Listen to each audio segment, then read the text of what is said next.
We're going in depth on a deadly semi-truck crash near a famed golf course. The fatal collision happened today. This was near the intersection of Washington and Decatur. One person left dead in this. That crash occurred outside of Las Vegas's oldest golf course, too. We're talking about the Las Vegas Golf Club, and News 3's Will Silverstein is there now. He spoke with some onlookers this afternoon, and investigators are now looking into impairment as a potential factor.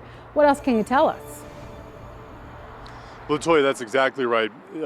Impairment is believed to be one of the factors in this crash. And we actually spoke to somebody who was right here standing where I was, watching the driver of the semi-truck take the field sobriety test. As we want to just point out right here, you can still see the remnants, all the markings on the street, and still even some glass that we're hearing crackle right now as drivers now have started driving past this area. Just opened in the last hour or so as people are starting to come back to this area. That onlooker is saying during the field sobriety test that the driver of that semi-truck looked teary-eyed. Difficult scenes outside of Las Vegas Golf Club.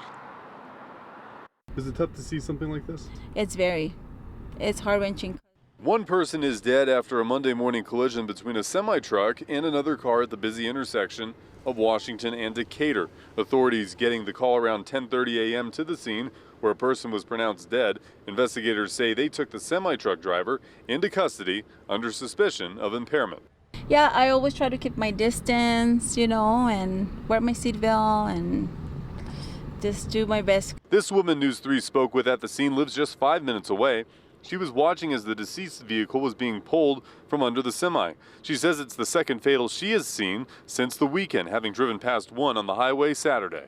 When you see that and then you see what happened today, does it make you worried about you and your family's safety? Most definitely, yes.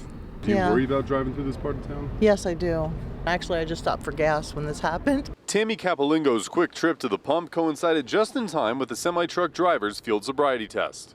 And I seen when they took him out of the truck and he did the sobriety test, he looked fine to me. He just looked like he was upset. Capolingo mentioning she saw tears in the truck driver's eyes following the collision. News 3 spoke with Capolingo when she returned to the scene later in the day. Why'd you feel the need to come back? Compassion, I guess. I just want to see for myself if everything was okay. It's not. I know, it's sad. It's sad.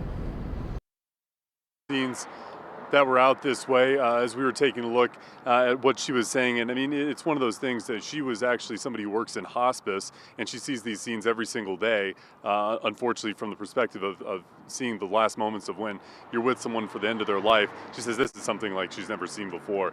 Difficult scenes out here. And remember, this is just an investigation right now for impairment. We don't have the results of that test yet. More details to come when those charges come out. Yeah, you can certainly understand why this would be disturbing to people to witness. And we heard that first person that you spoke with talk about this being the second crash that she's seen since the weekend.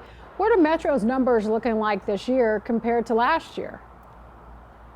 Well, it's been a mixed bag as far as fatals and fatal DUIs are concerned. As far as fatal crashes as a whole, that number up 112 over 105. That's not counting what happened earlier today. In the total count of all crashes, when you look at fatal DUIs, those numbers are down. 46 around this time last year, just 27 at this particular moment. But as far as DUI arrests, those are slightly down as well, but still more than 4,000 DUI arrests to this point last week here in Las Vegas Metro's jurisdiction. And that's something that's interesting to take note of. And this particular intersection is one to take note of as well. When we were editing our story today, there were two fire trucks that were driving by here on this street. Driving around the corner off to the right, there was a crash that happened in our time just waiting around here, even with all the everything that's been going on with the street blockage. Just another reminder to be careful out on these roads. Yeah, it's so important for all of us to make sure we have our eyes and ears open. Thank you so much.